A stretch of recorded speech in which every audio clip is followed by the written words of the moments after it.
Hello praise the Lord, welcome to JB's voice. ఈరోజు మనం 2004 సంవత్సరంలో వచ్చిన సునామీ గురించి ఎంతమంది గుర్తున్నదో లేదో నాకైతే తెలియదు, కానీ ఇండోనేషియా దగ్గరలో ఉన్న 12 దేశాలు, దాదాపు 12 దేశాల్లో ఈ సునామీ అనేది విస్తరించింది. కానీ ఎక్కువగా ఇండోనేషియా ప్రాంతంలో ఈ సునామీ అనేది సంభవించింది.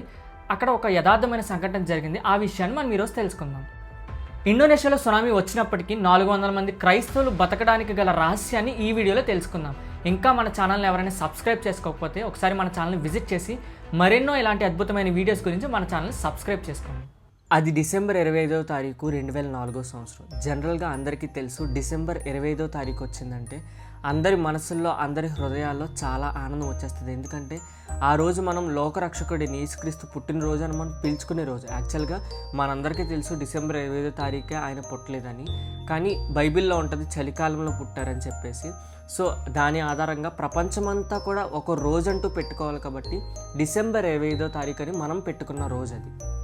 కొన్ని సన్నివేశాలు నాకు కూడా జరిగినాయి. చిన్నతనంలో నాకు కూడా కొత్త బట్టలు కొనలేదని చెప్పేసి ఇచ్చిన రోజులు ఉన్నాయి. ఆ రోజు తెలుసు కదా, చాలా అంటే చాలా ఆనందంగా జరుపుకుంటాం.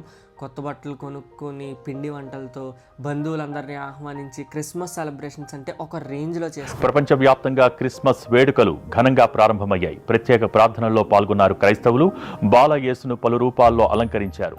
ప్రపంచంలో ఉన్న ప్రతి ఒక్క క్రైస్తవుడు కూడా డిసెంబర్ 25వ తారీఖున క్రిస్మస్ సెలబ్రేషన్ చేసుకుందామని ఆశిస్తాడు. అదేవిధంగా ఇండోనేషియా దేశంలో ఉన్న మీలోబా అనే సిటీలో ఉన్న క్రైస్తవులు ఈ క్రిస్మస్ సెలబ్రేషన్ చేసుకుందామని ఆశించారు. మీరు చూసుకుంటే ఇండోనేషియా దేశంలో 87% మంది ముస్లిం సోదరులు మాత్రమే ఉంటారు. అయితే ఆ ఇండోనేషియా దేశంలో ఉన్న మీలోబా అనే సిటీలో ఉన్న ముస్లిం సోదరులు ఈ క్రిస్మస్ సెలబ్రేషన్ చేసుకోవడాన్ని వ్యతిరేకించారు. ఆ మీలోబా అనే సిటీలో ఉన్న క్రైస్తవులకి ఏం చేయాలో తెలియని పరిస్థితుల్లో అక్కడ ఉన్న డిస్ట్రిక్ట్ లీడర్, అదేవిధంగా పోలీసు వారిని, ఆర్మీ వారిని వారు రిక్వెస్ట్ చేయడంతో వాళ్ళు ఏమన్నారంటే, ఇక్కడ మోస్ట్లీ ముస్లిమ్సే ఉంటారు, అదేవిధంగా ఇక్కడ షరియా ఇస్లామిక్ లా అనేది ఉన్నది.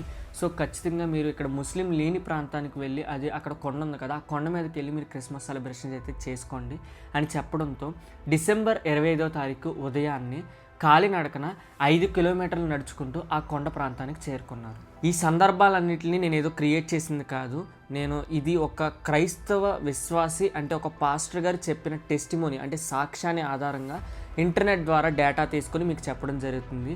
ఇదేది కల్పితం కాదు, ఇది 2004 సంవత్సరంలో జరిగిన ఒక యథార్థ సంఘటన.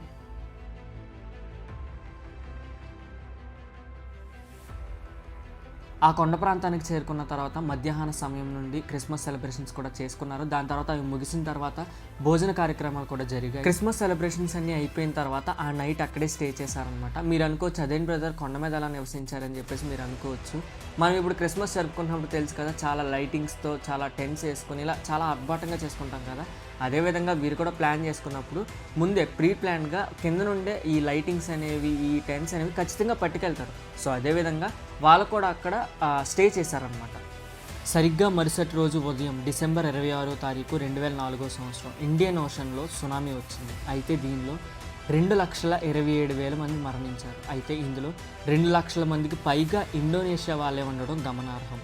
మొదట భూకంపం వచ్చింది. భూకంపం సంభవించిన సరిగ్గా 20 నిమిషాల వ్యవధిలో సునామీ వచ్చింది. మీకు కొన్ని ఫొటోస్ చూపిస్తాను చూడండి, ఎంత ఘోరమైన స్థితికి ఆ ప్రాంతం చేరిందో.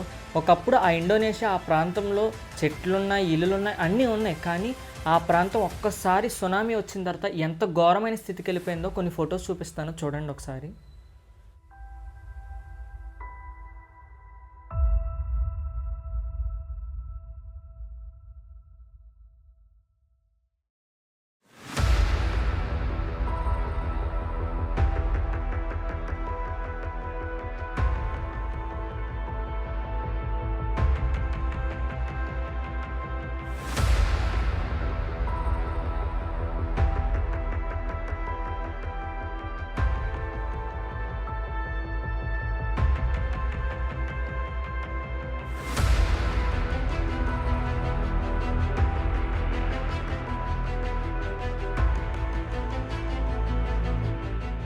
సునామీ అంటే మామూలు విషయం కాదండి. మన విజయవాడలో వచ్చింది కదా వరద వేరు, సునామీ వేరు.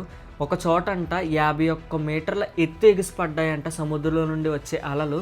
అంటే 161 అడుగులు ఎత్తు అనమాట. మనం మహా అయితే 6 అడుగులు ఉంటామండి. అంటే 25 రెట్లు ఎక్కువ అనమాట. అంటే అర్థం చేసుకోండి ఎంత హైట్ వచ్చినాయో అలలు. అంటే అంత వాటర్ వచ్చింది కాబట్టి ఆ ప్రాంతం అంతా మునిగిపోయి చల్లాచెదురైపోయింది.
అయితే కొన్ని రోజుల తర్వాత ఆ మొయిలోబా అనే ప్రాంతంలో ఉన్న ముస్లిం సోదరులు ఏమన్నారంటే, క్రైస్తవుల దేవుడే శిక్షించాడు, ఎందుకంటే వాళ్ళని క్రిస్మస్ సెలబ్రేషన్స్ చేయించుకోకుండా మనమే అడ్డుకున్నాము, వాళ్ళ పట్ల మనం చాలా రూడ్గా ప్రవర్తించాం, అందుకే మనకి ఈ శిక్ష వచ్చింది అని చెప్పేసి వాళ్ళు అనుకున్నారంట.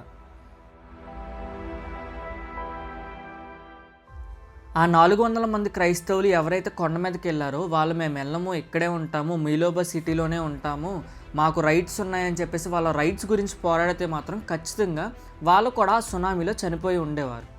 ఆ రోజు వాళ్ళు తగ్గించుకొని కొండ ప్రాంతానికి చేరుకున్నారేమో, ఈరోజు సజీవులుగా ఉన్నారు. వాళ్ళు కనుక ఆ రోజు మాకు రైట్స్ ఉన్నాయని చెప్పేసి వాళ్ళకి తిరుగుబాటు చేసి ఉంటే కనుక వాళ్ళు సజీవులుగా ఉండరు. మత్తయి 23:12 ఒక వాక్యం ఉంటుంది కదా, తను తాను హెచ్చించుకొనివాడు తగ్గింపబడును, తను తాను తగ్గించుకొనివాడు హెచ్చింపబడును అని చెప్పేసి.